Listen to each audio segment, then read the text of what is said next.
Hi guys and welcome back to the channel Deepak Yadav Education. Welcome to the daily current affairs of 25th of November 2021. तो guys आज है तारीख 25 नवंबर 2021 और है Thursday. आज की तारीख से जितने भी मोस्ट इंपॉर्टेंट करंट अफेयर्स बनेंगे उन सभी करंट अफेयर्स को हम लोग डिटेल में डिस्कस करेंगे। नाउ बढ़ते हैं आगे बढ़ने से पहले एक बार देख लेते हैं कौन कौन से आर्टिकल्स का डिस्कशन करना है आज के इस वीडियो में। सबसे पहला आर्टिकल बहुत इंपॉर्टेंट होने वाला है, डिस्कस करेंगे। जो ज्वाइंट पार्लियामेंट्री कमेटी है इन्होंने एक ड्राफ्ट अडॉप्ट किया है और वो ड्राफ्ट है पर्सनल डेटा प्रोटेक्शन बिल को लेकर। तो पर्सनल डेटा प्रोटेक्शन बिल क्या होता है समझेंगे, प्लस इस बिल के रिगार्डिंग क्या क्या रिकमेंडेशन आ रही हैं वो हम लोग समझेंगे। अभी विंटर सेशन में इस बिल को लेकर बहुत सारे स्टेप्स उठाए जाने वाले हैं, तो सारी चीजें हम लोग इस आर्टिकल के अंदर कवर करने वाले हैं। साथ ही साथ मैं आप लोगों को बता दूं ये जो डेली करंट अफेयर का वीडियो है ये डेली मॉर्निंग में 5 बजे अपलोड हो जाता है और यहां पर हम लोग डेली बेसिस पर बहुत सारे आर्टिकल्स डिस्कस करते हैं जो कि यूपीएससी और स्टेट पीएससी के पॉइंट ऑफ व्यू से बहुत इंपॉर्टेंट होते हैं और हर एक आर्टिकल को इतना डिटेल में डिस्कस करते हैं कि इनके रिगार्डिंग कोई भी क्वेश्चन प्रीलिम्स या मेंस में आता है तो उनको आप लोग बहुत इजीली सॉल्व कर पाओगे। उसी प्रकार से जो दूसरा आर्टिकल है अगेन एक और बहुत इंपॉर्टेंट आर्टिकल है इकोनॉमी का। यहाँ पे चर्चा की गई है, अभी ड्राफ्ट स्कीम को लाया गया है ताकि कुछ बैंक्स को मर्ज किया जाएगा। अब यहाँ पर बैंक मर्जर का कॉन्सेप्ट क्या होता है हम इसको समझेंगे, कुछ नया सीखेंगे, प्लस बैंक मर्जर के क्या बेनिफिट्स देखने को मिलते हैं, प्लस यहाँ पर क्या इसके कॉन्स देखने को मिलते हैं, सारी चीजें यहाँ पर क्लियर की जाएंगी। मेंस में पॉसिबिलिटी है कि इस टाइप का क्वेश्चन यहाँ पर बन सकता है और हमने हाल ही में देखा है बहुत सारे बैंक्स के बीच में मर्जिंग ये की गई है। सारी चीजें एज अ एग्जांपल के थ्रू प्लस और भी बहुत सारे फैक्ट्स के थ्रू यहां पर मैं क्लियर करने वाला हूं। उसके बाद थर्ड आर्टिकल एक और बहुत इंपॉर्टेंट आर्टिकल है, स्वच्छ सर्वेक्षण 2021 हुआ है, डिस्कस करेंगे क्या हालत है यहाँ पर स्वच्छता को लेकर। देन उसके बाद फोर्थ आर्टिकल बहुत बहुत बहुत इंपॉर्टेंट आर्टिकल है, रशिया ने अभी हाल ही में सिरकॉन, एक तरीके से आप इसको जिरकॉन भी बोल सकते हो, जिरकॉन हाइपरसोनिक मिसाइल की टेस्टिंग की है। तो डिस्कस करेंगे यह जिरकॉन हाइपरसोनिक मिसाइल क्या है और मिसाइल्स क्या होती हैं, बैलिस्टिक मिसाइल, क्रूज मिसाइल्स क्या होती हैं, हाइपरसोनिक मिसाइल्स क्या होती है और बहुत सारी जो टेक्नोलॉजीज होती हैं जिसके ऊपर मिसाइल्स बेस्ड होती हैं वो सब क्या होता है, सारी चीजें हम लोग यहाँ पर क्लियर करने वाले हैं। बहुत जबरदस्त आर्टिकल होगा ये डिफेंस के पर्सपेक्टिव से। उसके बाद नेक्स्ट आर्टिकल में एक रिपोर्ट आई है और रिपोर्ट है वो हेल्थ केयर को लेकर। हेल्थ केयर जो कि अर्बन इंडिया के अंदर है, मतलब कि आज के टाइम पर भारत के अंदर बहुत सारे शहर वाले एरियाज हैं, वहां पर जो हेल्थ केयर है उसके मामले में अगर हम बात करें जो गरीब लोग हैं वो काफी बुरी तरह से सफर कर रहे हैं। तो इसको लेकर एक रिपोर्ट पब्लिश हुई है और इस प्रकार के आर्टिकल मेंस के पर्सपेक्टिव से बहुत बहुत इंपॉर्टेंट होते हैं। दोनों उसके बाद लास्ट आर्टिकल डिस्कस करेंगे प्रधानमंत्री आवास योजना को। इसको काफी लंबा समय हो चुका है, प्लस प्रधानमंत्री आवास योजना का क्या सक्सेसफुल रह चुका है, ये सारी चीजें हम लोग यहाँ पर डिस्कस करने वाले हैं। बहुत जबरदस्त आर्टिकल होने वाला है। देखो यहाँ पर आज पॉलिटी के बहुत सारे आर्टिकल्स हैं, स्कीम्स जनरली बहुत सारी हैं क्योंकि स्कीम्स चर्चा में थी, इसी वजह से हमने यहाँ पर इसको कवर किया है। तो बढ़ते हैं आगे बढ़ने से पहले गाइस अगर आप लोगों को इस लेक्चर का पीडीएफ चाहिए तो नीचे डिस्क्रिप्शन बॉक्स में आप सभी लोगों को टेलीग्राम का लिंक दिया गया है, वहां से जाकर आप लोग इस लेक्चर के पीडीएफ को डाउनलोड कर सकते हो। और यह है मेरी Instagram ID Deepak Yadav education, चाहो तो आप लोग मुझे यहाँ पर फॉलो कर सकते हो, अपनी जितनी भी क्वेरीज है मुझसे आप लोग यहाँ पर पूछ सकते हो। बाय द वे दोनों ही चीज़ों का लिंक आपको नीचे डिस्क्रिप्शन बॉक्स में प्रोवाइड करवा दिया गया है। साथ ही साथ यार यहाँ तक पहुंचे हो तो हमेशा की तरह एक छोटी सी रिक्वेस्ट है, वीडियो को फटाफट लाइक कर देना, ठीक है। एक लाइक से काफ़ी हद तक आप लोग अपना सपोर्ट बना सकते हो और डेली बेसिस पर हम लोगों का सेम टारगेट वही है 1K प्लस लाइक्स को पहुंचाना है और डेली बेसिस पर आप लोग यहाँ पर ये करके दिखाते भी हो, तो आज भी आपको ये काम करना है। और फटाफट रिवीजन करेंगे क्योंकि हमारे इन वीडियोस की खास बात यह है कि हम लोग करंट इश्यूज को तो डिस्कस करते हैं, साथ ही साथ प्रीवियस डे के करंट अफेयर का एक छोटा सा ओवरव्यू, एक छोटा सा रिवीजन भी करते हैं। तो हमने कल जो डिस्कशन किया था एक ओवरव्यू लेंगे। सबसे पहले आर्टिकल में हमने कल चर्चा की थी कि जो जेंडर इक्वालिटी है उसको लेकर काफी खतरा पहुंचा है अगर हम बात करें इस कोविड-19 पैंडेमिक के थ्रू। कोविड-19 पैंडेमिक के दौरान हम लोगों ने देखा कि देखो जेंडर इक्वालिटी को खतरा तो पहुंचा, साथ ही साथ क्या हुआ, जो डिजिटल डिवाइड है वो बहुत बड़ा एक तरीके से कॉन्सेप्ट बनकर निकल कर आ चुका है हमारे सामने। पहला क्वेश्चन आप लोगों से ये बनता है आखिरकार ये डिजिटल डिवाइड क्या होता है। डिजिटल डिवाइड यहाँ पर क्या होता है अपने शब्दों में नीचे कमेंट सेक्शन में लिखना। प्लस उसके बाद ये जो स्टडी है इसको पब्लिश किया था यूनेस्को ने, तो यूनेस्को की फुल फॉर्म क्या है ये भी नीचे कमेंट सेक्शन में आपको टाइप करना है। नेक्स्ट आर्टिकल में हमने डिस्कस किया था एक स्कीम को लेकर, एक स्कीम चलाई जा रही है एस्पिरेशनल डिस्ट्रिक्ट्स को लेकर, ठीक है। तो एस्पिरेशनल डिस्ट्रिक्ट्स कौन से होते हैं जो कि काफ़ी हद तक पिछड़े हुए होते हैं, तो आप लोगों को बताना है भारत के अंदर आज के टाइम पर टोटल कितने एस्पिरेशनल डिस्ट्रिक्ट्स हैं। देन उसके बाद नेक्स्ट आर्टिकल में डिस्कस किया था वर्ल्ड फिशरीज डे को लेकर। तो वर्ल्ड फिशरीज डे अभी कौन से दिन सेलिब्रेट किया है, कौन से तारीख को ऑब्जर्व करते हैं हम लोग, नीचे कमेंट सेक्शन में आप लोग इसके बारे में बताना। देन उसके बाद एक आर्टिकल हमने डिस्कस किया था अमेजन डिफॉरेस्टेशन के बारे में। तो हम लोग आज के टाइम पर देख रहे हैं कि जो अमेजन के जंगल हैं उनको लगातार काटा जा रहा है, उनकी कटाई हो रही है जिसकी वजह से एक बहुत बड़ा कंसर्न हम लोग को इन फ्यूचर देखने को मिल सकता है। बाय द वे जो ये अमेजन का जंगल है ये कौन सी कंट्री में है, क्या ब्राज़ील में है या फिर ब्राज़ील के अलावा और भी इसके आसपास के जो कंट्रीज़ है उसमें भी फैला हुआ है। बाय द वे आप इसके बारे में बताना अमेजन के जंगल को कितनी टोटल कितनी कंट्रीज में मिलाकर ये फैले हुए हैं। देन उसके बाद नेक्स्ट आर्टिकल में हमने डिस्कशन किया था शेल ऑयल के बारे में, शेल ऑयल कैसे एक्सट्रैक्ट करते हैं, ठीक है, परमीबल रॉक क्या होती है, कल मैंने आप लोगों को अच्छे से समझाया था। तो आज आपको बताना है कि जो शेल ऑयल है प्लस और क्रूड ऑयल है, ठीक है, शेल ऑयल जो क्रूड ऑयल है, मतलब शेल ऑयल अलग होता है, क्रूड ऑयल अलग होता है, दोनों के बीच में क्या डिफरेंस है नीचे कॉमेंट सेक्शन में आप लोगों को बताना है। एट द लास्ट कल हमने डिस्कस किया था Indira Gandhi prize for peace 2021 के बारे में। अभी यहाँ पर एक फाउंडेशन को ये प्राइज दिया गया है, उस फाउंडेशन का नाम बताओ। तो ये कुछ चीज़ें हैं जिसके थ्रू आपका रिवीजन भी हो जाएगा। नाउ बढ़ते हैं आगे और स्टार्ट करेंगे आज का डिस्कशन। आज का सबसे पहला आर्टिकल पॉलिटी के पर्सपेक्टिव से इंपॉर्टेंट है और पॉलिटी आता है जीएस पेपर 2 के अंदर। यहाँ पे चर्चा की गई है ज्वाइंट कमेटी पार्लियामेंट के बारे में, ठीक है, खासकर ज्वाइंट कमेटी पार्लियामेंट नहीं बोल रहा हूँ मैं, ज्वाइंट पार्लियामेंट्री कमेटी के बारे में। तो जो ज्वाइंट पार्लियामेंट्री कमेटी है ये एक तरीके से उन्होंने ड्राफ्ट अडॉप्ट कर लिया है पर्सनल डेटा प्रोटेक्शन बिल को लेकर। तो यहाँ पे ये आर्टिकल द हिंदू से लिया गया है, ये आप लोग देख पा रहे होंगे कि एक तरीके से पूरा का पूरा ड्राफ्ट को एक तरीके से अडॉप्ट किया गया है। और ये जो पूरा ड्राफ्ट है यह है पर्सनल डेटा प्रोटेक्शन बिल 2019 को लेकर, 2019 वाले बिल को लेकर। इसके ऊपर आज अब की बार डिस्कशन चल रहा है, प्लस उसके बाद इस बिल को हम लोग टेबल करने वाले हैं विंटर सेशन में। आपको मालूम होगा 29 नवंबर से विंटर सेशन शुरू हो जाएगा, तभी हम लोग यहाँ पर इस बिल को भी रखने वाले हैं हमारे पार्लियामेंट के अंदर। तो ये काफ़ी इंपॉर्टेंट होने वाला है 4-5 दिनों बाद। तो इसके बारे में अच्छे से सुनते हुए चलना, जो मैं आप लोग को बता रहा हूँ आगे आपको समझने में आने वाले दिनों में बहुत ज़्यादा आसानी हो जाएगी। तो पर्सनल डेटा प्रोटेक्शन बिल क्या है पहले हम लोग इसको समझेंगे। देखो इसको सबसे पहली बार लाया गया 2019 के अंदर।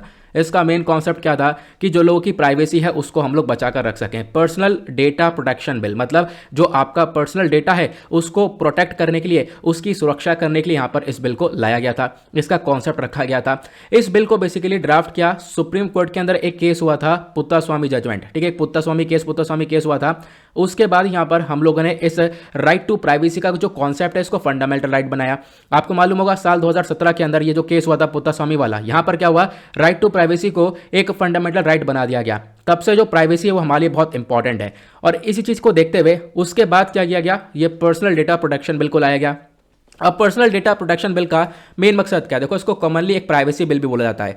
इसका मतलब यह है कि देखो एक कोई भी इंडिविजुअल हो गया, जैसे मैं हो गया या आप हो गए, हम कोई भी इंडिविजुअल हो गए, हमारा बहुत सारा डेटा होता है, हमारा कलेक्शन मूवमेंट और भी बहुत सारा डेटा होता है जो कि बहुत पर्सनल भी होता है, उसको प्रोटेक्ट करने के लिए बिल लाया गया है। उसको प्रोटेक्ट करने के लिए अब इस बिल के अंदर काफ़ी सारी चीज़ें बताई होंगी, सोशल मीडिया क्या क्या करेगा, ठीक है, या फिर गवर्नमेंट क्या क्या कर रही है, तो वो सारी चीज़ें बताई जाएंगी। तो आप या मैं, हमारा जो पर्सनल डेटा है उसको प्रोटेक्ट करने के लिए यह बिल को लाया गया था, ये आपको ध्यान रखना है।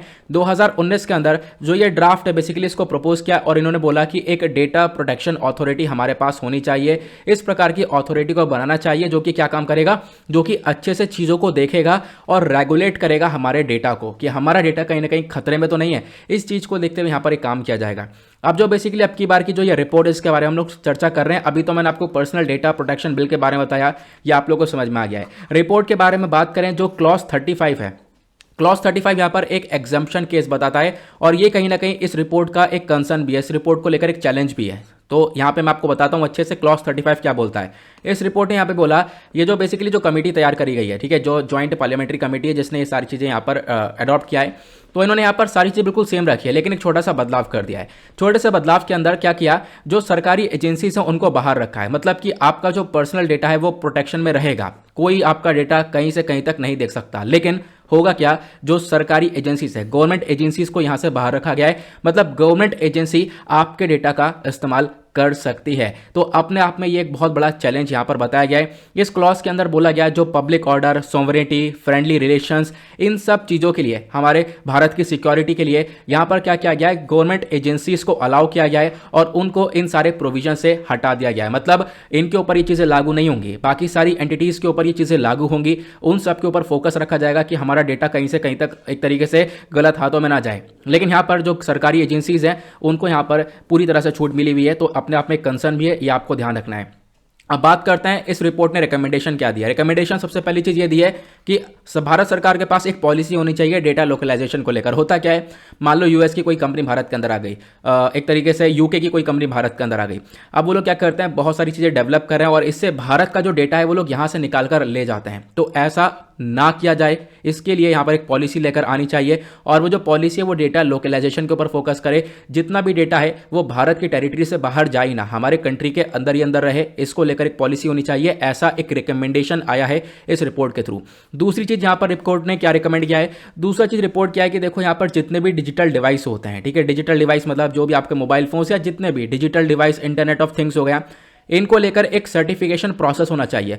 मतलब हम लोग इंश्योर कर सकें कि जितने भी डिवाइस हैं वो डेटा सिक्योरिटी के लिए बने हैं या नहीं बने हैं, ठीक है। ऐसा तो नहीं है कहीं डेटा का ब्रीच हो रहा हो, तो उन सारे डिवाइस के लिए एक सर्टिफिकेशन होना चाहिए, उनकी जांच होनी चाहिए, उसके बाद उनको एक सर्टिफिकेशन मिलना चाहिए कि डिवाइस बिल्कुल सही है, आप इसको परचेस करो और इसका यूज़ करो, यहाँ से इस डिवाइस को लेकर डेटा का कोई खतरा नहीं है, ये आपको एक इंश्योरिटी मिल जाएगी। देन उसके बाद सोशल मीडिया के लिए कुछ अकाउंटेबिलिटी को लेकर आया गया।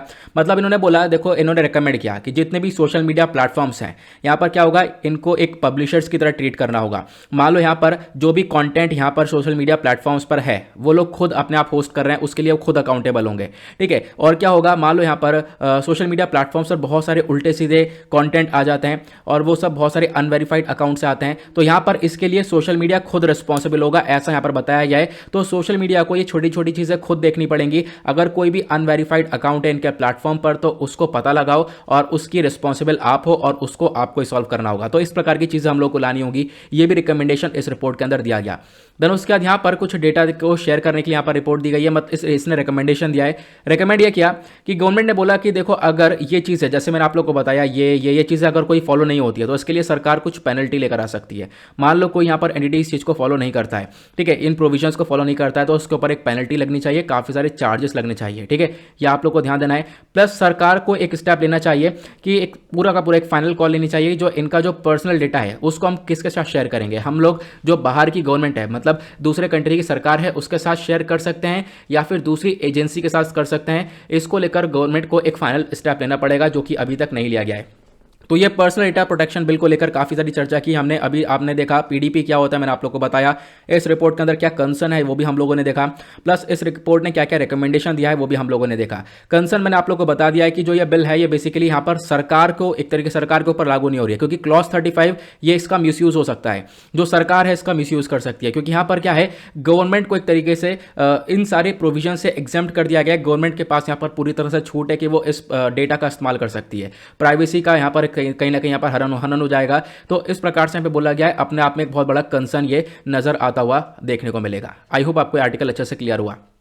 आगे बढ़ेंगे अगले आर्टिकल पर। नेक्स्ट आर्टिकल इकोनॉमी के पर्सपेक्टिव से इंपॉर्टेंट है और इकोनॉमी आती है जीएस पेपर 3 के अंदर।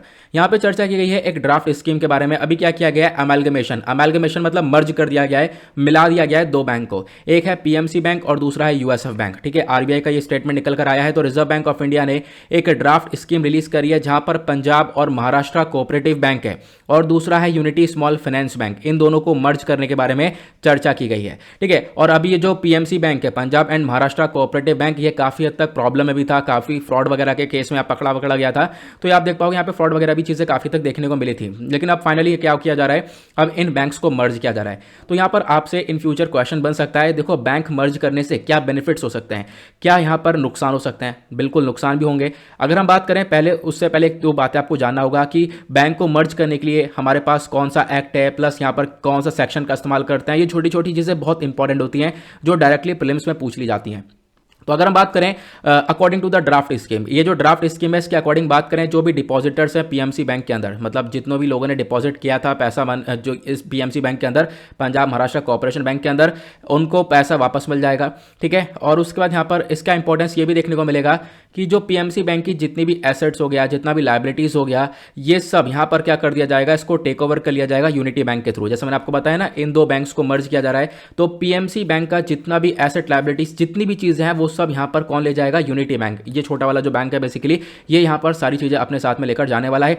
और इसके थ्रू क्या होगा, यहाँ पर आप कह सकते हो कि जो डिपॉजिटर्स होंगे, जिन्होंने पैसा जमा किया है, उनको एक प्रोटेक्शन से मिल जाएगी, उनको यहाँ पर कोई खतरा सा नहीं देखने को मिलेगा। अब बात करते हैं बैंक्स के मर्जर के बारे में। मर्ज मतलब मिला देना। तो यहाँ पर मर्जर मतलब आपको समझ में आ चुका है। एक मर्जर के कॉन्सेप्ट में क्या करते हैं हम लोग, बैंक्स को, दो बैंक को आपस में मिला देते हैं, जोड़ देते हैं, ठीक है। उनको एक ही बैंक बना दिया है। दो अलग अलग बैंक थी, उनकी अलग अलग ब्रांचेस थी, उनको मिलाकर एक बैंक बना दिया, उससे उनकी पावर डबल हो गई। नाउ क्या होता है यहाँ पर मर्जिंग के थ्रू बैंक को बहुत सारा बेनिफिट होता है, ठीक है, बहुत सारा बेनिफिट होता है। कंबाइंड बिजनेस ऑपरेशन चलते हैं, ठीक है, वेंचर्स के थ्रू यहाँ पर ये लोग काफ़ी अच्छे तरीके से काम कर सकते हैं। अब क्या हुआ, शेयर होल्डर वैल्यू काफ़ी बढ़ चुकी है, ठीक है, ये भी देखने को मिलता है। तो काफ़ी सारी चीज़ें अच्छे से हो जाती हैं, जो बैंक है वो एफिशिएंटली काम करने लगता है। लेकिन ये सारी चीज़ें कहाँ पे बताई गई हैं? तो बैंक को मर्ज करने के लिए जितना भी प्रोसेस है वो हमारा बैंकिंग रेगुलेशन एक्ट 1949 के थ्रू हम लोग को देखने को मिलता है। इस एक्ट के अंदर सेक्शन 45 यहाँ पर बताता है कि हाँ बिल्कुल हम लोग किसी भी बैंक को मर्ज कर सकते हैं, तो इसके बारे में आपको ध्यान रखना है।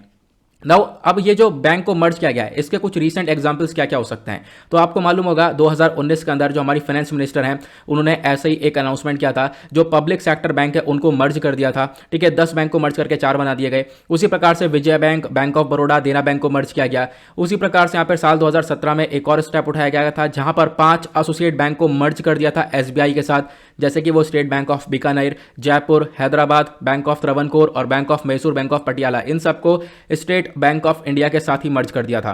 देन उसके बाद लगभग यहाँ पर फिर से सरकार ने एक और इनिशिएटिव चलाया था जहां पर बहुत सारे जो रीजनल रूरल बैंक्स थे इन सबको यहाँ पे मर्ज करके और छोटा कर दिया था, मतलब 56 बैंक से इनको 38 कर दिया था। तो मतलब बैंक को मर्ज करने की जो यहाँ पर आप कह सकते हो ट्रेंड है, ये बहुत पुराने से चल रहा है और बहुत लंबे समय से हम लोग बैंक्स को मर्ज करते हुए आ रहे हैं। इसका बेनिफिट क्या होगा? तो बेनिफिट सबसे पहला होगा कॉम्पिटिटिवनेस बढ़ जाएगा, मतलब कि जब आप बैंक को मर्ज करोगे तो बैंक की स्ट्रेंथ जो है इंक्रीज हो जाएगी, बैंक की पावर इंक्रीज हो जाएगी, वो थोड़ा सा टिक पाएगा। अगर बैंक थोड़ा सा खराब हो रहा है उसको आप एक अच्छे बैंक के साथ मर्ज कर दो तो थोड़ा सा वो टिकाऊपना से हम लोग को देखने को मिल सकता है। कैपिटल एंड गवर्नेंस की बात करें तो गवर्नमेंट का, सरकार का इंटेंशन क्या होता है कि यहाँ पर क्या हो, एक गुड गवर्नेंस दी जा सके और उसके बाद यहाँ पर जो फाइनेंशियल सिस्टम होता है इस बैंक का उसको हम लोग प्रोटेक्ट कर सकें, बैंक जो है प्रॉफिट में आ सके। इस वजह से हम लोग क्या करते हैं, ये बैंक को मिलाने का स्टेप उठाते हैं और यहां पर जो बैंक है बेसिकली इनकी जो कैपेसिटी है वो इंक्रीज हो जाती है जब भी हम लोग दो बैंक को आपस में मिलाते हैं, ठीक है। इनकी जो बैलेंस शीट है वो भी मजबूत हो जाती है। जब पहले एक की पावर थी अब दोनों को मिला दिया साथ में, तो दोनों का जितना भी अमाउंट है, जितने भी दोनों की यहां पर पहुंच है, सबको मिला दिया गया है, तो इससे पावर्स को डबलिंग मिल जाती है। तो आपको ध्यान रखना है। उसके बाद तीसरा फायदा होता है टेक्नोलॉजिकल सिनर्जी का, ठीक है। टेक्नोलॉजिकल सिनर्जी मतलब जो दोनों बैंकिंग के टेक्नोलॉजिकल प्लेटफॉर्म्स थे उन सबको मर्ज कर दिया जाएगा, ठीक है। मतलब सिनर्जी मतलब मेल मिलाप देखने को मिलेगा, जो टेक्नोलॉजी है दोनों बैंक्स की वो भी मिल जाएगी। सेल्फ सफिशिएंसी निकल कर आएगा। यहाँ पर अब क्या होगा, जब बैंक बड़ा होगा तो आराम से वो रिसोर्सेज को उठा सकता है और रिसोर्सेज को रेज कर सकता है, ठीक है। अब यहाँ पर उसको एक तरीके से एक पहचान भी मिल जाएगी, लोग विश्वास भी करने लगेंगे। उसके बाद यहाँ पर क्या होगा, सरकार के लिए बहुत आसान हो जाएगा चीज़ों को मॉनिटर करना। जो ये बैंक्स हैं बेसिकली यहाँ पर इनको आराम से मॉनिटर कर पाएंगे, इनकी परफॉर्मेंस भी इंक्रीज हो जाएगी। तो इस प्रकार की चीज़ें देखने को मिलती हैं। ये सारे फायदे होते हैं बैंक को मर्ज करने से। चैलेंजेस भी देखने को मिलते हैं, प्रॉब्लम्स भी होती हैं। सबसे पहली प्रॉब्लम होती है डिसीजन मेकिंग की। अब क्या होता है, दोनों बैंक के बीच में जो डिसीजन मेकिंग है, जब हमने इसको मर्ज किया ना तो इसके अंदर काफ़ी हद तक डिफरेंस क्रिएट हो जाता है, काफ़ी गैप क्रिएट हो जाता है, जिसकी वजह से प्रॉब्लम्स हमें आती हुई नजर आती हैं। प्लस क्या होता है, फिर उसके बाद यहाँ पर बैंक का जो क्रेडिट डिलीवरी सिस्टम होता है वो काफ़ी बेकार होता हुआ चला जाता है। फिर उसके बाद एक दूसरा प्रॉब्लम है जोग्राफिकल सिनर्जी। मतलब कि देखो क्या होता है, जोग्राफिकल सिनर्जी का मतलब यह है, अभी एक बैंक कहीं और देखने को मिली थी और जो दूसरा बैंक को हमने मर्ज किया है वो कहीं और देखने को मिलता था, ठीक है। तो क्या हुआ, इससे आप कह सकते हो जैसे इलाहाबाद बैंक हो गया, तो इलाहाबाद की साइड एक यूपी में आपको देखने को मिलेगा, इनको किसी और बैंक के साथ मर्ज कर दिया गया था तो वो साउथ इंडिया में देखने को मिला। तो इससे जो जोग्राफिकल लोकेशन है, मतलब इतनी दूर दूर जगह पर वो स्थित है बैंक, इससे एक बहुत बड़ी प्रॉब्लम क्रिएट हो सकती है। उसके बाद क्या होता है, कभी कभी एक बैंक बहुत वीक होती है, बहुत कमजोर होती है कोई बैंक, उसको मर्ज कर दिया जाता है। अब क्या होता है, किसी वीक बैंक को हम लोग मर्ज कर देते हैं, उसको ट्रांसफर कर देते हैं, तो इससे क्या होता है, जो जिसमें हमने ट्रांसफर किया है वो बैंक भी कहीं ना कहीं वीक होती हुई नजर आ जाती है। तो इस प्रकार की सिचुएशन देखने को मिलता है। ये कुछ चैलेंजेस हैं, ये आपको इसके बारे में ध्यान रखना है। आई होप आपको अच्छे से क्लियर हो चुका है। अगला article again GS paper 2 polity के पर्सपेक्टिव से इंपॉर्टेंट है। स्वच्छ सर्वेक्षण 2021 के बारे में हम लोग यहाँ पर बात करने वाले हैं। ये चर्चा में क्यों है, तो अभी रिसेंटली हमारे प्रेसिडेंट ने अभी अवार्ड किया है बहुत सारे शहरों को अवार्ड दिया, क्योंकि उन्होंने क्या किया है, अपने यहाँ पे बहुत ज़्यादा साफ सफाई रखी है, ठीक है। तो यहाँ पर जो स्वच्छ सर्वेक्षण है 2021, इसी के अंडर में बहुत सारे शहरों को अवार्ड दिया गया उनके परफॉर्मेंस के ऊपर, क्योंकि उन्होंने काफ़ी हद तक हाइजीन रखा, सैनिटेशन रखा, काफ़ी हद तक साफ सफाई रखी है उसी की वजह से। तो ये आप लोग को ध्यान रखना है। अब इन सब चीज़ों को देखते हुए हम लोगों ने स्वच्छ भारत मिशन अर्बन 2.0 भी लॉन्च किया हुआ है, आप लोग को मालूम होगा। उसके ऊपर हम लोग काम कर रहे हैं ताकि जो शहर वाले एरियाज़ हैं वहाँ पर लगातार हम लोग डेवलपमेंट कर सकें। देन उसके बाद जो ये स्वच्छ सर्वेक्षण है, बेसिकली ये एक एनुअल सर्वे है। एनुअल सर्वे मतलब साल में कंडक्ट होता है। हम लोग देखते हैं इंडिया भर में, हमारे पूरे देश में कौन कौन से शहर हैं, कौन कौन से टाउन हैं जहां पर सबसे ज़्यादा साफ सफाई है, उनकी यहाँ पर रैंकिंग को तैयार किया जाता है। ठीक है, अब यहाँ पर इस सर्वेक्षण को लॉन्च किया गया था एज अ पार्ट ऑफ स्वच्छ भारत अभियान। ये आप लोगों को ध्यान रखना है, जिसका मेन मकसद ये था भारत को हम साफ सुथरा बना सकें और भारत को हम लोग ओपन डेफिकेशन फ्री बना सकें, मतलब खुले में शौच बिल्कुल भी ना हो। इस प्रकार से चीज़ों को पर ध्यान रखा गया था। देन ये जो स्वच्छ सर्वेक्षण है, इसका जो पहला सर्वे है वो 2016 के अंदर लाया गया था। ठीक है, और लगभग पहले 73 शहरों को कवर किया गया। देन 2020 तक क्या हुआ, इस सर्वे को बढ़ा दिया गया, सर्वे की कैपेबिलिटी बढ़ गई और हम लोगों ने लगभग 4000 से ज़्यादा शहरों को इस सर्वे के अंदर कवर किया था। और इसी के साथ ये सर्वे दुनिया का सबसे बड़ा सर्वे बन चुका था दुनिया भर में, तो ये आपको समझ में आना चाहिए। देन उसके बाद साल 2021 की बात करें तो इस सर्वेक्षण के अंदर हम लोग देखें तो लगभग 4320, लगभग आप कह सकते हो 4320 शहर को यहां पर इसके अंदर इंक्लूड किया गया है। तो मतलब इतने सारे शहर यहां पर पार्टिसिपेट कर चुके हैं। पार्टिसिपेट करने से क्या होगा, वो शहर अपने आप में कंपटीशन रखेंगे एक दूसरे से, अपने आप में काफी हद तक साफ सफाई रखेंगे, नई नई पॉलिसीज लेकर आएंगे। इससे क्या होगा, इंडिया ही स्वच्छ होता हुआ नजर आएगा।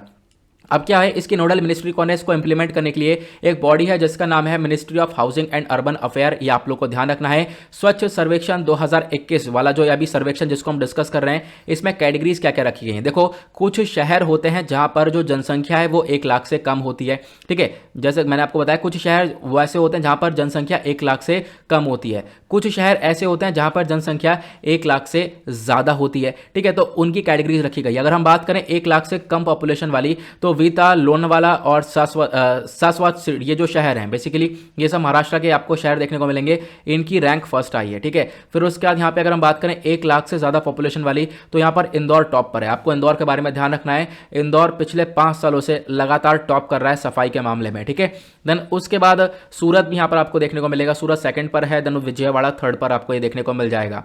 उसके बाद यहाँ पर होशंगाबाद भी आता है मध्य प्रदेश का, इसको फास्टेस्ट मूवर सिटी बोला गया है। ठीक है, इसने भी अपनी जो जगह है वो ऊपर के 100 शहरों के अंदर रखी हुई है, तो ये आपको ध्यान रखना है।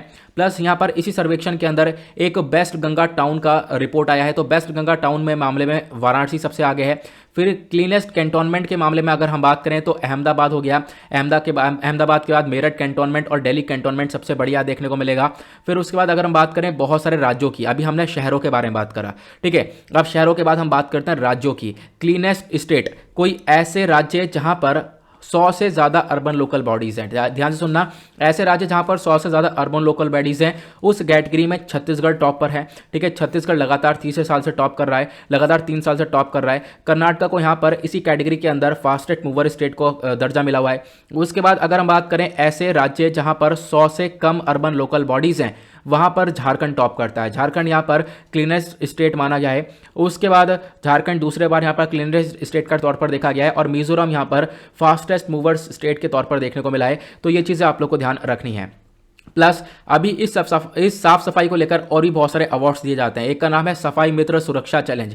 इस सफाई मित्र सुरक्षा चैलेंज के अंदर जो टॉप परफॉर्मर शहर हैं वो इंदौर रह चुका है, नवी मुंबई, नलौर और देवास, तो ये सारे एरियाज टॉप परफॉर्मर रहे हैं, ये आपको ध्यान रखना है। प्लस उसके बाद एक और रिपोर्ट आती है जिसका नाम है एक और अवार्ड आता है जिसका नाम है 5 star rated garbage free cities in India. मतलब कि ऐसे शहर जहां पर कूड़ा करकट नहीं है, गार्बेज फ्री शहर है वो, तो उसके अंदर टॉप कौन करता है, तो यहां पर ध्यान रखना है। इस 5 रेटेड सिटी के अंदर टॉप किया था इंदौर ने, सूरत ने, न्यू दिल्ली ने। तो ये कुछ एरियाज हैं जो कि टॉप करते हैं लगातार इस एरिया के अंदर, तो आपको इसके बारे में ध्यान रखना है। तो ये कुछ और अलग से अवार्ड्स हैं। बाकी जो इंपॉर्टेंट चीजें थी इस सर्वेक्षण के बारे में वो मैंने अभी आप लोग को बता ही दिया है। आगे बढ़ेंगे अगले आर्टिकल पर। Next article defence and security के पर्सपेक्टिव से इंपॉर्टेंट है और यह आर्टिकल जीएस पेपर 3 के पॉइंट ऑफ से लिंक होगा। अभी क्या हुआ है, रशिया ने अपना जिरकॉन हाइपरसोनिक मिसाइल को टेस्ट किया है, तो डिस्कस करेंगे ये जिरकॉन हाइपरसोनिक मिसाइल क्या है, हाइपरसोनिक मिसाइल्स कौन सी होती हैं। तो आप देख पाओगे Russia successfully test fire Zircon hypersonic missile. ठीक है, अभी इससे पहले चाइना ने भी एक न्यूक्लियर मिसाइल को टेस्ट किया था, आपको मालूम होगा, हाइपरसोनिक ग्लाइड व्हीकल को टेस्ट किया था, जहां पर चाइना ने अपने टारगेट को मिस कर दिया था। लेकिन यहां पर रशिया ने अपना हाइपरसोनिक क्रूज मिसाइल जो है इसको फायर कर रहा है अपने वॉरशिप से, तो ये आपको ध्यान रखना है। डिस्कस करेंगे इस मिसाइल के बारे में। सबसे पहले पहले जो ये जिरकॉन क्रूज मिसाइल है, बेसिकली ये कौन सा मिसाइल है, ये एक क्रूज मिसाइल है। एक क्रूज मिसाइल होता है, एक बैलिस्टिक मिसाइल होता है। दोनों के बीच में क्या डिफरेंस होता है थोड़ा सा मैं आपको समझाता हूं, फिर से सुनना। एक क्रूज मिसाइल होता है और एक बैलिस्टिक मिसाइल होता है। देखो मैं यहाँ पे आपको बताता हूँ कि किस प्रकार से मिसाइल चलती हैं। जो बैलिस्टिक मिसाइल होता है, मान लो इस सरफेस से आपने उसको छोड़ा, बैलिस्टिक मिसाइल इस प्रकार से ऊपर जाता है, ऊपर जाने के बाद वापस से नीचे आने के बाद वो अपने टारगेट को हिट करता है। लेकिन जो क्रूज मिसाइल होती है वो कैसे जाती है, यहां से आपने क्रूज मिसाइल को जब छोड़ा है तो इस ऐसे जाएगी और इस प्रकार से वो जाकर अपने टारगेट को हिट करती है। ये आप लोग को ध्यान रखना है, ठीक है। ये कुछ चीज़ें हैं जो कि बहुत इंपॉर्टेंट है। अब यहाँ पे ध्यान से सुनना, क्या डिफरेंस है। जो बैलिस्टिक मिसाइल है वो हमारे एनवायरमेंट से बाहर जाता है, हमारे वातावरण से बाहर जाता है और उसके बाद वापस से एंटर करता है और अपने टारगेट को हिट करता है। लेकिन जो हमारी क्रूज मिसाइल होती है वो एक तरीके से सीधी सीधी निकलती है, आप देख पाओगे हमारे एनवायरमेंट के अंदर ही अंदर अपने टारगेट को हिट करती है, ठीक है। जो क्रूज मिसाइल है ये काफ़ी तक डिफरेंट होती है बैलिस्टिक मिसाइल से, ये मैंने अभी आप लोग को समझा दिया है। और क्या क्या इनका डिफरेंस होता है मैंने आप लोग को बता दिया। क्रूज मिसाइल हमारे एटमॉस्फेयर में, अर्थ के एटमॉस्फेयर में रहते हुए अपने टारगेट को हिट करती है, यहाँ पे ये लिखा हुआ है। फिर उसके बाद हमने ये भी डिस्कस किया, ये एक हाइपरसोनिक मिसाइल है। अब जो हाइपरसोनिक वेपन्स होते हैं ये बहुत ज़्यादा तगड़े होते हैं, बहुत भारी होते हैं, बहुत मुश्किल से ट्रैक किए जाते हैं। इनकी जो स्पीड होती है वो अपने आप में बहुत ज़्यादा खतरनाक होती है, बहुत तेज़ी से यहाँ पर ये हाइपरसोनिक मिसाइल्स चलती हैं।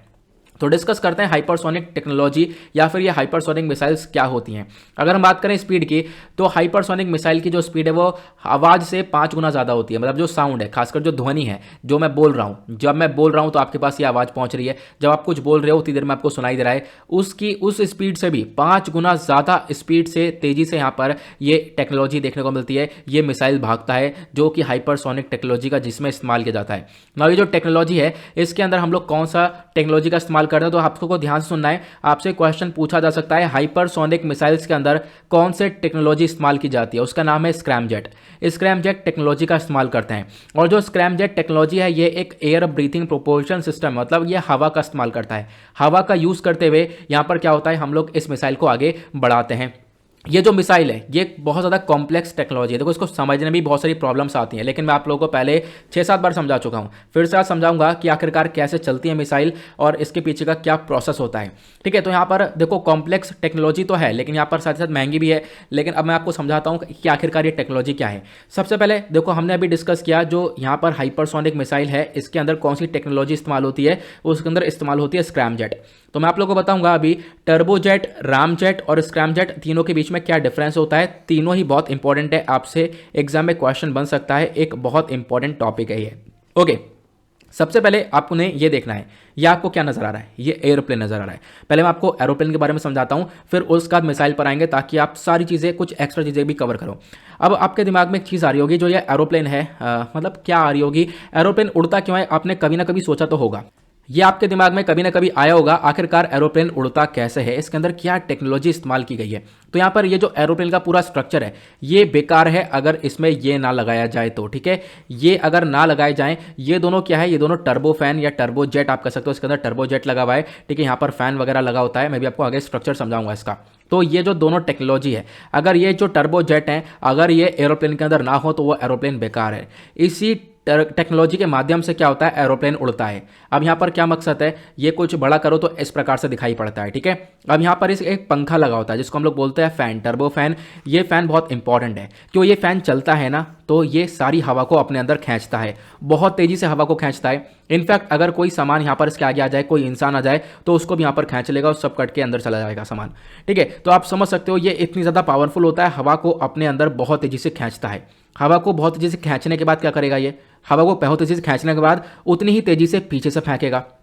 तो यहाँ पे आपको समझना है, ये हवा को अपने अंदर, यहाँ से हवा आ रही है, हवा को ये बहुत तेजी से खींच रहा है। जो टर्बोजेट है, टर्बो फैन है, बेसिकली हवा को खींच रहा है और फिर पीछे से इस हवा को बहुत तेजी से फेंक रहा है। अब जब पीछे से हवा को फेंकेगा तो ये प्लेन आगे को भागेगा। इस प्रकार से एरोप्लेन चलता है। लेकिन अभी मैं आपको इसके अंदर का स्ट्रक्चर समझाऊंगा, इसके अंदर क्या क्या होता है। पहले आपको बस खाली मैं एक सिंपल सा कॉन्सेप्ट बता रहा हूँ। मान लो एक एग्जाम्पल लेते हैं बलून का, गुब्बारा हो गया, ठीक है। गुब्बारे में क्या हुआ, आपने यहाँ पर इसके अंदर हवा भरी, हवा भरने के बाद गुब्बारे को नीचे से पकड़ लिया। अब आप छोड़ो, जब आप छोड़ोगे तो हवा इसके अंदर तेजी से कितनी तेजी से निकलेगी और ये गुब्बारा आगे की साइड भागेगा, है ना। तो उसी प्रकार का यहाँ पर आप देख पाओगे ये एरोप्लेन के अंदर इस स्क्रैमजेट टेक्नोलॉजी इस टर्बोजेट टेक्नोलॉजी का इस्तेमाल होता है। अब ये टर्बोजेट किस प्रकार से दिखाई पड़ता है अंदर से, तो वो इस प्रकार से दिखता है। होता क्या है, मैं आपको टर्बो फैन का स्ट्रक्चर समझाता हूँ डायरेक्टली। ये आप देख पाओगे एरोप्लेन के अंदर ये टर्बो फैन होता है। यहाँ पर एक पंखा है, मैंने आपको बताया एक फैन लगा हुआ है। ये फैन क्या करता है, हवा को बहुत तेजी से खींचता है अपने अंदर, ठीक है। अब हवा को खींच कर क्या होता है, ये हवा यहाँ से निकलती है, ठीक है। हवा यहाँ से पीछे से निकल जाती है, पीछे से गर्म होकर हवा बहुत तेजी से निकलती है, पीछे से क्या होती है, गर्म होकर हवा बहुत तेजी से निकलती है, जिसकी मदद से स्पीड और तेज बढ़ जाती है एरोप्लेन की, मतलब स्पीड मिलती है एरोप्लेन को। ये आपको लोगों को ध्यान रखना है। अब आप कहोगे गर्म कैसे हुई हवा, तो इसके पीछे का भी एक प्रोसेस है। पहले आपको ये देखना है, ये पंखा हो गया, ठीक है। अब पंखा हो गया, हवा यहाँ से निकल रही है। हवा तो देखो यहाँ से भी निकलती है, देखो ज़्यादातर हवा यहाँ से निकल जाती है। 90% आप कह सकते हो, 85 to 90% ऊपर से यहाँ, क्योंकि एंट्री ये पूरा का पूरा ये ऐसे बना हुआ है जेट, ठीक है। 85 से लेकर 90% तक जो हवा है वो यहाँ से निकल जाती है, फिर इधर से पीछे से निकल जाती है। जो 10% हवा है वो कहाँ पर जाती है, वो अंदर कंबस्शन के अंदर जाती है, ठीक है। कंबस्शन चैम्बर के अंदर जाती है। अब क्या होता है, कंबस्शन चैम्बर के अंदर क्या होता है, ये आगे हवा आगे आई। अब यहाँ पर क्या होता है, हमारे पास एक कंबस्शन चैम्बर लगा हुआ है, जहाँ पर क्या होता है, हम लोग क्या करते हैं, एक टरबाइन लगा हुआ है। इस टरबाइन को घुमाना होता है, क्योंकि ये जो टरबाइन घूमेगा तभी यहाँ पर ये पंखा चलेगा। अगर ये टरबाइन नहीं घूमेगा तो पंखा नहीं चलेगा, ठीक है। तो टरबाइन घुमाने के लिए क्या करना होगा, हम लोग को यहाँ पर एनर्जी को जनरेट करना होगा। एनर्जी कैसे जनरेट करेंगे, तो यहाँ पर क्या हुआ भाई, एक नोजल भी लगा होता है। क्या लगा होता है, नोजल। ये आप देख पाओगे यहाँ पर एक नोजल लगा होता है, सही से स्ट्रक्चर में समझाया नहीं गया है। नोजल लगा होता है। नोजल क्या करता है, जो फ्यूल होता है बेसिकली, जो कैरोसिन हम लोग एरोप्लेन के अंदर डालते हैं, उस कैरोसिन के छिड़काव करता है यहाँ पर। और क्या हुआ, यहाँ पर जो एक तरीके से एक स्पार्कल लगा होता है, स्पार्कल यहीं पर लगा होता है, वो क्या करता है, चिंगारी देता है। अब चिंगारी भी मिल गई और प्लस फ्यूल भी मिल गया। अब चिंगारी और फ्यूल मिल गया, अब यहाँ पर आग लग सकती है, लेकिन मैं कहूँगा डायरेक्टली अभी भी आग नहीं लगेगी। अभी यहाँ पर हवा की जरूरत है। बिना ऑक्सीजन के क्या आग लग जाएगी, बिल्कुल नहीं। ऑक्सीजन की बहुत ज़्यादा ज़रूरत पड़ती है। तो इससे क्या होगा, यहाँ पर हम लोगों ने 10% जो हवा है वो इसी के अंदर इस्तेमाल की गई है। अब यहाँ पर हवा भी एंटर कर गई, हवा भी मिल चुकी है। तो हवा के साथ साथ क्या हुआ, यहाँ पर हमारे पास कैरोसिन जो फ्यूल है वो भी मिल गया, प्लस चिंगारी मिल गई। इसकी मदद से क्या होता है, यहाँ पर जो एनर्जी जनरेट होती है, उस एनर्जी की मदद से ये टरबाइन चलता है। टरबाइन चलेगा तो ये पंखा चलेगा। अब आप कहोगे टरबाइन चलेगा तो पंखा क्यों चलेगा, बीच में आप ये हरी कलर की रॉड देख रहे हो, इस रॉड को बोलते हैं हम लोग शाफ्ट, ठीक है। क्या बोलते हैं, शाफ्ट। इस रॉड से यहाँ पर ये पंखा जुड़ा हुआ है। तो क्या होगा, जब ये टरबाइन जुड़ेगा चलेगा तो ये पंखा चलेगा, और फिर उसके बाद ये हवा को अपने अंदर खींचेगा। ये हवा यहाँ से निकलेगी और इस प्रकार से पीछे से यहाँ पर आप कह सकते हो ये हवा गरम गरम निकलेगी। और क्या होगा, इसकी मदद से क्या एरोप्लेन हमारा आगे भागेगा, ठीक है। ये आपको ध्यान रखना है। ये पूरा का पूरा प्रोसेस होता है इस टर्बोजेट का। अब आप लोगों ने देखा होगा, ये हमने टर्बोजेट समझा है। ये टर्बो फैन बेसिकली आप कह सकते हो, इसको एरोप्लेन में इस्तेमाल किया जाता है। बाकी जो ये रामजेट और स्क्रैमजेट है, इसको मिसाइल के अंदर इस्तेमाल किया जाता है, क्योंकि यहाँ पर इसकी स्पीड बहुत ज़्यादा हो जाती है, ठीक है, हद से ज़्यादा हो जाती है। तो इसकी वजह से यहाँ पर इसको हम लोग मिसाइल में इस्तेमाल करते हैं। अब आप कहोगे इसमें डिफरेंस क्या है, डिफरेंस ये है, सबसे पहली चीज़ आपको ये देखना है, इसके अंदर ये जो ऊपर ये पार्ट दिख रहा है और ये वाला जो पार्ट दिख रहा है, इसके बीच का डिफरेंस कितना है, ठीक है। इसके बीच का डिफरेंस कितना है, बहुत कम डिफरेंस है, ठीक है, बहुत कम डिफरेंस है। तो मतलब जो हवा है, जो एक तरीके से एयर है, वो स्मॉल क्वांटिटी में जाएगी, एक थोड़ी क्वांटिटी में जाएगी, है ना। हवा स्मॉल क्वांटिटी में जाएगी तो पीछे से भी हवा स्मॉल क्वांटिटी में ही निकलती हुई हम लोग को नजर आएगी। तो क्या होगा, इसकी स्पीड थोड़ी सी स्लोअर होती है। अगर हमें इसकी स्पीड को बढ़ा देना है, मिसाइल में अगर हम लोग रामजेट इस्तेमाल करेंगे तो क्या होगा, थोड़ा सा हम लोग को एयर प्रोपल्शन सिस्टम को और ज़्यादा स्ट्रॉन्गर बनाना होगा, हम लोग को हवा की और ज़्यादा ज़रूरत पड़ेगी। तो हम लोग क्या करेंगे, ये जो बीच का है इसको हम लोग और पतला कर देंगे। आप देख पाओगे ऊपर स्ट्रक्चर क्या है, ये एक मोटा सा स्ट्रक्चर है, लेकिन यहाँ पर नीचे क्या करेंगे, हम लोग इसको पतला कर देंगे। प्लस ये जो पहले स्ट्रक्चर था इसका ऊपर थोड़ा पतला था, अब हमने क्या कर दिया, इसको चौड़ा कर दिया। तो मैंने अभी आपको बताया था ये डिस्टेंस थोड़ा सा कम है, लेकिन यहाँ पे डिस्टेंस आप देख रहे हो, ये डिस्टेंस थोड़ा सा बढ़ गया है। हवा ज़्यादा जाएगी, प्रेशर क्रिएट होगा, यहाँ पर आप कह सकते हो टरबाइन घुमा, और एक तरीके से जो प्रेशर क्रिएट हुआ है उसकी मदद से आप कह सकते हो तेजी से हवा यहाँ से निकलेगी। देख पाओगे यहाँ पे प्रेशर कितना तेजी से बन रहा है। प्रेशर बनने के बाद क्या होता है, यहाँ से हवा बहुत तेजी से पीछे से निकल जाएगी। उसी प्रकार से रामजेट देखने को मिला, लेकिन अब हमें इसकी स्पीड को और बढ़ाना है। अब इसकी स्पीड को और बढ़ाएंगे तो ये जो बीच का यहाँ पे आप देख पा रहे होंगे शाफ्ट, इसको और पतला कर दिया जाएगा। और पतला किस प्रकार से कर दिया जाएगा, यहाँ पर आप देख पाओगे, ठीक है। बेसिकली यहाँ पर जैसे मैंने आपको स्ट्रक्चर समझाया है, ये आप देख पाओगे, शाफ्ट नहीं कहेंगे इसको, यहाँ पर जो ये पूरा स्ट्रक्चर बना हुआ है इसको हम लोग और पतला कर देंगे। तो यहाँ पर आप देख पाओगे इसको और पतला कर देंगे तो इससे क्या होगा, हवा और ज़्यादा यहाँ पर एंटर करेगी और एंटर करने के बाद यहाँ पर आप देख पाओगे इसको पहले की यहाँ पर कितनी छूट दे रखी है, अब इसको और ज़्यादा पतला कर दिया है। यहाँ पर और ज़्यादा प्रेशर क्रिएट होगा। प्रेशर क्रिएट होने की वजह से यहाँ पर जो स्क्रैमजेट की स्पीड है वो अपने आप में और ज़्यादा भारी भरकम देखने को मिलती है। इसी वजह से हाइपरसोनिक मिसाइल के अंदर इस स्क्रैमजेट टेक्नोलॉजी का इस्तेमाल होता है। आई होप आपको ये क्लियर हो चुका है अच्छे से। टर्बोजेट, स्क्रैमजेट और स्क्रैमजेट क्या होता है मैंने आपको समझा दिया और तीनों ही टेक्नोलॉजी मैंने आपको अच्छे से कवर करवा दी है। आगे बढ़ते हैं। अब क्या है ये तो हम लोगों ने समझ लिया, डायरेक्ट आते हैं नेक्स्ट आर्टिकल पर। अच्छा हाँ, एक चीज़ और है, क्या भारत हाइपरसोनिक टेक्नोलॉजी के ऊपर काम कर रहा है? बिल्कुल।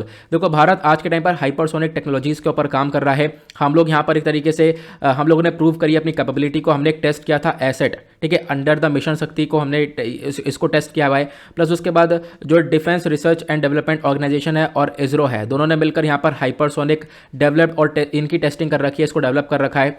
प्लस हाल ही में क्या हुआ है, डीआरडीओ ने एक फ्लाइट टेस्ट कंडक्ट किया है सक्सेसफुली, जिसका नाम है हाइपरसोनिक टेक्नोलॉजी डिमॉन्स्ट्रेटर व्हीकल, जिसको हम लोग HSTD भी बोलते हैं। तो अपने आप में आप देख पाओगे भारत आज के टाइम पर काफ़ी तेजी से काम कर रहा है हाइपरसोनिक टेक्नोलॉजी के ऊपर। आगे बढ़ेंगे नेक्स्ट आर्टिकल पर। अगला आर्टिकल पॉलिटी के पर्सपेक्टिव से इंपॉर्टेंट और पॉलिटी आता है GS पेपर 2 के अंदर।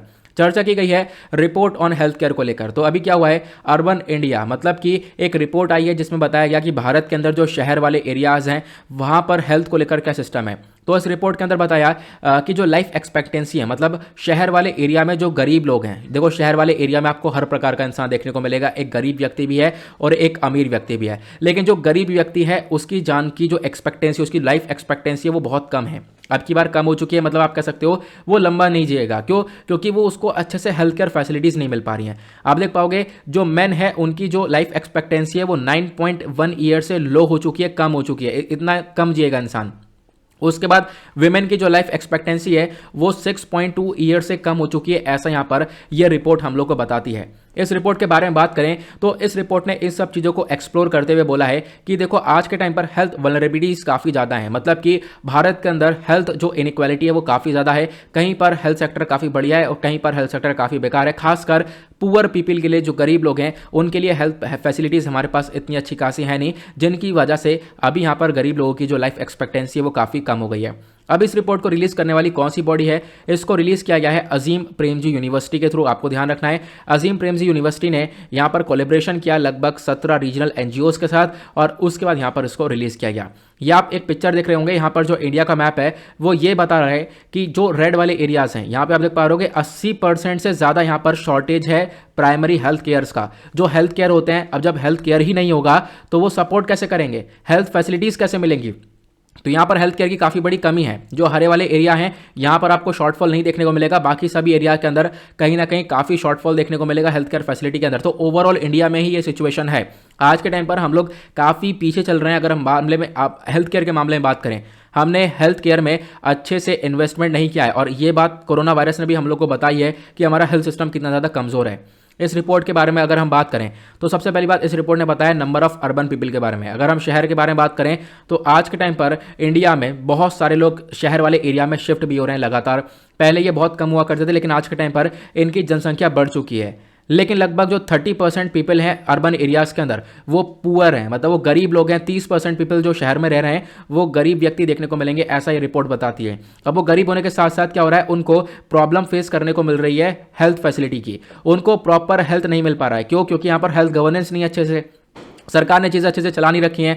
हेल्थ केयर प्रोवाइडर्स कहीं कहीं पर आप देख पाओगे बहुत ज़्यादा उनकी शॉर्टेज देखने को मिल जाएगा और बहुत सारे डॉक्टर्स का शॉर्टेज देखने को मिलेगा।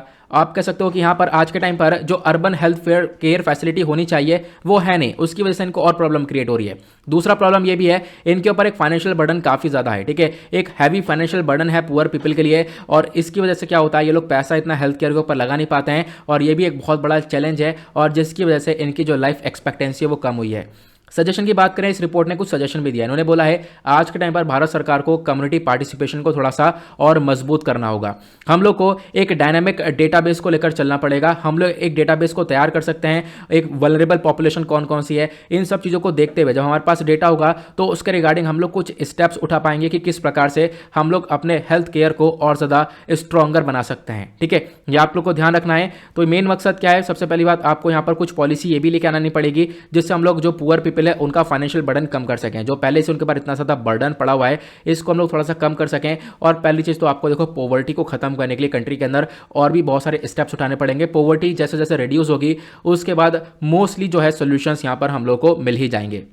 नेक्स्ट, उसके बाद और क्या सजेशन दिया इस रिपोर्ट ने? सजेशन यहाँ पर दिया कि देखो हम लोगों को क्या करना पड़ेगा, जो पब्लिक हेल्थ केयर सर्विसेज हैं plus private health care institution है सबको कोऑर्डिनेट करना पड़ेगा, सबको साथ में चलना पड़ेगा। ऐसा नहीं है कि कहीं पर महंगा इलाज हो रहा है कहीं पर सस्ता हो रहा है। देखो एक चीज़ यहाँ पर खासकर हम पुअर पीपल के ये काम कर सकते हैं, हेल्थ केयर चीज़ों को अफोर्डेबल बना सकते हैं। अगर हम लोग हेल्थ केयर चीज़ों को अफोर्डेबल बना देंगे तो इससे उनको काफ़ी हद तक सहायता मिलती हुई नजर आएगी। ठीक है, आप लोग को ध्यान रखना है इसके बारे में। फिर उसके बाद यहाँ पर एक जो ये पिक्चर है ये बताता है इंडिया का हेल्थ केयर सिस्टम के बारे में। इंडिया के अंदर जो हेल्थ केयर सिस्टम है वो कैसा देखने को मिलता है? देखो इंडिया के अंदर प्राइमरी, सेकेंडरी और टर्शियरी ये 3 टाइप के सर्विसेज देखने को मिलती हैं। 3 टाइप की ये हेल्थ केयर होती हैं।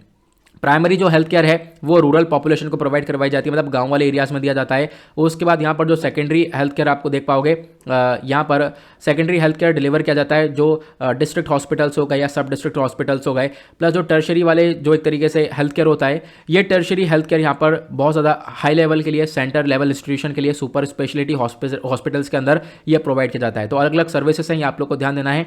लेकिन आज के टाइम पर भारत को तीनों ही सर्विसेज के ऊपर फोकस करना पड़ेगा। प्लस इंडिया आज के टाइम पर बहुत सारे अलग अलग इनिशिएटिव्स भी चलाता है पब्लिक सेक्टर को इंप्रूव करने के लिए। जैसा एक इनिशिएटिव है हमारा emergency response and health package preparedness, health system preparedness package. मतलब कि इसमें क्या हुआ है, भारत यहाँ पर लगातार पैसा प्रोवाइड करवाता है राज्य सरकारों को, यूनियन टेरिटरीज को, ताकि अपने पब्लिक हेल्थ केयर सिस्टम को मजबूत कर सकें। उसके बाद एक और इनिशिएटिव है जिसका नाम है आयुष्मान भारत प्रधानमंत्री जन आरोग्य योजना। इसको लॉन्च किया था 23 सितंबर 2018 में, जिसका मेन मकसद है क्या कर सके हम लोग, सरकार को फंड कर सकें, सॉरी जो सरकार है बेसिकली वो फंड कर सके। और यहाँ पर फंड करने के बाद आप कर सकते हो इंश्योरेंस स्कीम के अंदर और भी अलग अलग स्कीम्स के अंदर सरकार यहाँ पर फंडिंग का इस्तेमाल कर सकती है, जिससे हम लोग क्या कर सकते हैं, हेल्थ केयर को इंप्रूव कर सकते हैं। आगे बढ़ेंगे आज के लास्ट आर्टिकल की तरफ। लास्ट आर्टिकल छोटा सा है, पॉलिटी के पर्सपेक्टिव से इंपॉर्टेंट है। पॉलिटी आता है जीएस पेपर 2 के अंदर। यहाँ पे चर्चा की गई है प्रधानमंत्री आवास योजना के बारे में। तो हाल ही में जो प्रधानमंत्री आवास योजना है इसने अभी पूरे 5 साल अपने कंप्लीट करे हैं 20 नवंबर 2021 को। इसी वजह से ये चर्चा में है। तो यहाँ पर जो एक तरीके से प्रधानमंत्री आवास योजना को इंप्लीमेंट करने वाली बॉडी कौन सी है, वो है ministry of housing and urban affair. ये आप लोगों को ध्यान रखना है। इस पूरे स्कीम को लॉन्च किया गया था, मैंने आपको बताया। मेन मकसद यहाँ पर पहली बात, इसको लॉन्च मतलब 1 अप्रैल 2016 के अंदर तो इसको लॉन्च कर दिया गया था। लेकिन इसका मेन मकसद ये था कि हम लोग 2022 तक सभी लोगों को घर दे सकें, सभी लोगों को घर उनके सर पे एक छत हो। ये मेन मकसद था, इसी वजह से यहाँ पर इसको प्रधानमंत्री आवास योजना बोला जाता है। ठीक है, इसके अंदर कौन कौन सी मिनिस्ट्री इन्वॉल्व हैं? तो मिनिस्ट्री ऑफ रूरल डेवलपमेंट यहाँ पर काम करती है। इसका मेन काम ये था कि जो रूरल फैमिलीज है, जो गांव के लोग हैं, उनको हम लोग एक पक्का घर दे सकें, कुछ फैसिलिटीज़ दे सकें। और पक्का घर मतलब क्या है, पहले वो कच्चे घर में रह रहे हैं, उन कच्चे घर को खत्म करके हम उनको एक पक्का घर प्रोवाइड करवा सकें। ठीक है, और जो बिलो पॉवर्टी लाइन वाले लोग हैं उनको एक तरीके से, जो भी कच्चे हाउस में रह रहे हैं, उनको जो कच्चा हाउस है उसको अपग्रेड करके थोड़ा सा हम लोग उसको और बढ़िया बना सकें। ये मेन मकसद रहा गया था। मतलब घर को पक्का करने की चर्चा की गई, लोगों के सर पे छत देने की यहाँ पर चर्चा की गई थी। अब इसके अंदर बेनिफिशरीज कौन कौन है, किनको फायदा होगा? तो जो बहुत सारे लोग SC कम्युनिटीज़ हैं, मतलब शेड्यूल कास्ट, शेड्यूल ट्राइब्स हैं, या यहाँ पर non schedule caste, non schedule tribes के देखने को मिलेंगे। विडोज, ठीक है, जो विधवा हो चुकी हैं, प्लस और भी बहुत सारे यहाँ पर पर्सनल्स हो गए, ex serviceman, retired members, paramilitary forces, सभी लोग यहाँ पर इस चीज़ का लाभ उठाए हैं। इस स्कीम के अंदर यह बताया गया। उसके बाद सेलेक्ट कैसे करते हैं बेनिफिशरीज को? देखो सेलेक्ट करने के लिए जो हमारे पास एक सेंसस है, जो जनगणना है साल 2011 वाली, उसका इस्तेमाल करते हैं, ग्राम सभा का इस्तेमाल करते हैं, जियो टैगिंग का इस्तेमाल करने के बाद यहाँ पर सेलेक्ट किया जाता है। और पैसा कौन खर्चता है? देखो पैसा यहाँ पर राज्य सरकार प्लस यहाँ पर हमारी सेंट्रल गवर्नमेंट, केंद्र सरकार, दोनों मिलकर पैसा खर्चती हैं। अगर हम बात करें जैसे प्लेन एरियाज है, जो एकदम सीधे स्तर है, प्लेन एरियाज है, वहाँ पर जो केंद्र सरकार है वो थोड़ा सा ज़्यादा पैसा खर्चती है, 60:40 का रेशियो रहता है। लेकिन जो नॉर्थ ईस्टर्न रीजन है, मतलब जो पहाड़ी वाले इलाके हैं, वहाँ पर जो हमारी केंद्र सरकार है वो ज़्यादा पैसे खर्चती है, 90:10 का रिलेशंस रहता है वहाँ पर। तो आपको इसके बारे में ध्यान रखना है। आई होप आपको ये सारी चीज़ें क्लियर हो चुकी हैं। इन्हीं आर्टिकल्स का हमने अभी डिस्कशन किया। हमने पर्सनल डेटा प्रोटेक्शन बिल के बारे में जाना, बैंक मर्जिंग के बारे में जाना, स्वच्छ सर्वेक्षण के बारे में जाना, हाइपरसोनिक मिसाइल के बारे में जाना, प्लस अर्बन इंडिया के अंदर हेल्थ केयर के क्या सिस्टम है इसके बारे में जाना, प्रधानमंत्री आवास योजना के बारे में डिस्कशन किया। आई होप आपको सारी चीज़ें अच्छे से क्लियर हो चुकी हैं। तो इसी के साथ करते हैं हम लोग अपने लेक्चर को समाप्त। मिलते हैं आप लोगों से नेक्स्ट वीडियो में। आज के लिए bye bye, have a nice day, thank you and जय हिंद।